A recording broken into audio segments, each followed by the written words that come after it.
Hello. Today we're going to learn how to diagram a plot so that you can do this with your scripts in the future. The first thing we have is this little horizontal line here. This represents the exposition. This is where we get introduced to certain characters, the backstory of what's happening so that you can better understand the plot when it gets to the good part. This little jointure here, where this horizontal line becomes sort of a diagonal line, is the conflict. Some people might call this the inciting incident. This is where we find out what the protagonist is up against. Conflict can come in several different ways. There are actually 5. You can have man versus man conflict. So if one character is going against another character, such as Jean Valjean and Javert in Les Miserables. You can have man against God or fate.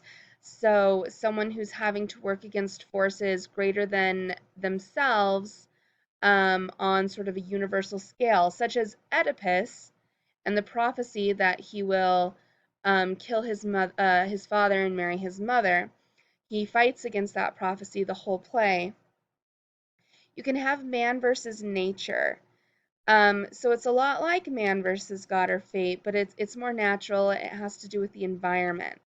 For example, Mowgli in the Jungle Book, a child just trying to survive and grow into be an adult in this jungle where there's all these dangers. You have man versus society.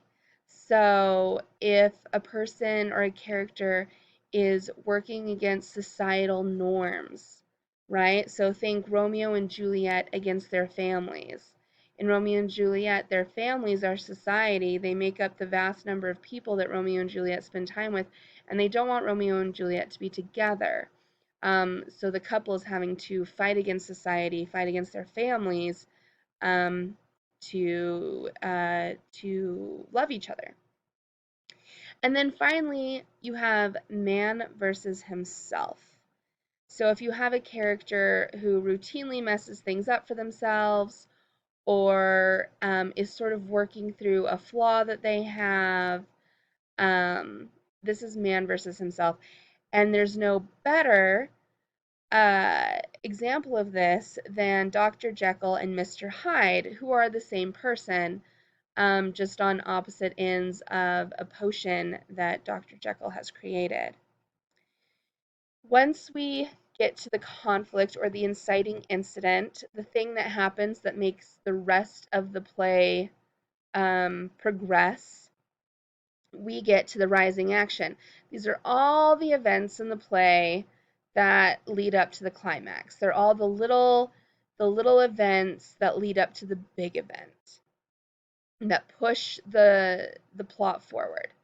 Now, the climax of the play is the peak of action and conflict. So this is where the protagonist and the antagonist, if you're looking at man versus man, or the protagonist and fate, the protagonist and society, etc., come to a head and have their biggest sort of fight or struggle. This is where you find out which one wins, and you find out how the struggle is going to come to fruition. Here we have the falling action. This is everything that happens after the climax. So the tension decreases. You've sort of already figured out who's going to win. This is just sort of letting the audience down easy. It helps take all of the emotion from the climax and sort of disperse that, lessen that, so that the play doesn't end right at the point of most tension, because that wouldn't be very fulfilling. And then here's the resolution, so the outcome of the conflict. Now that somebody has won and somebody has lost, or if you're looking at man versus man conflict, which is the most used conflict in literature and theater, or you find out that the lead character has succumbed to fate or to nature, or has triumphed over fate and nature, you find out what that means for the bigger picture of the world of the story. So not necessarily just for the lead character, not just for the protagonist, but for everyone else involved. Now we're going to do this plot diagram for the story of Cinderella. For this particular video, we're going to use the Disney version, not the original version, because more people know the Disney version. So, in the exposition of Cinderella, we find out that Cinderella's dad was a widower, meaning his wife had died, and he wanted to give Cinderella a mother, and he was lonely, and so he married the stepmother. We then find out that the father died shortly after marrying the stepmother, and by the way, the stepmother came with 2 stepdaughters, and that after he died, the evil stepmother turned Cinderella into basically a slave in the house. And that is all exposition. That is the backstory.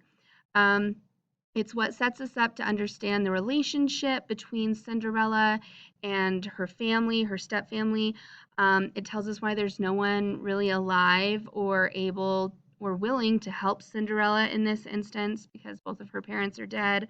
And it sets us up for why she's so completely unhappy and why she's in this sort of slave position in her own house.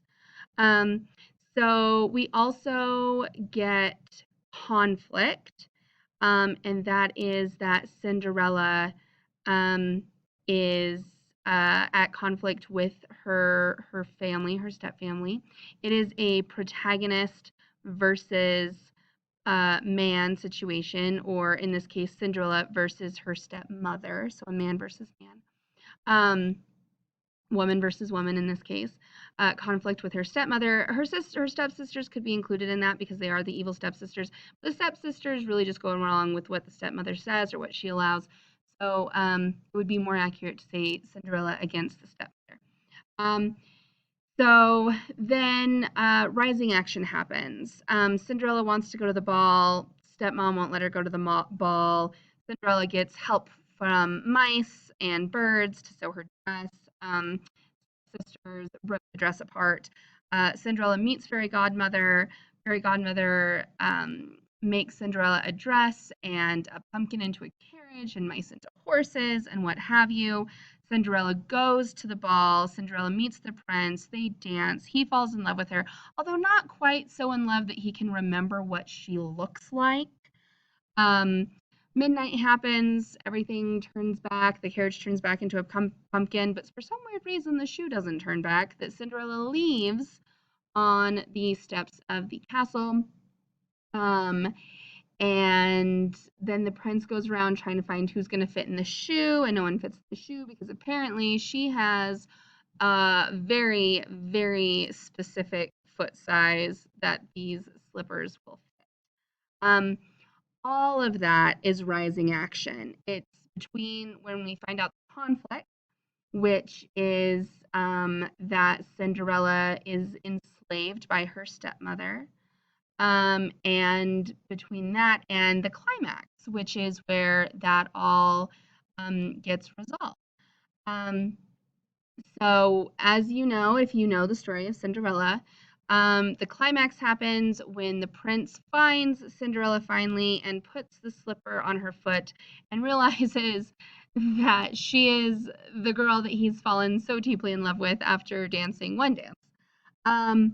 And that is the climax of the show, where it turns out that, you know, she is the girl and he falls in love with her and he takes her away from her stepmother. And that resolves the conflict. It solves the problem.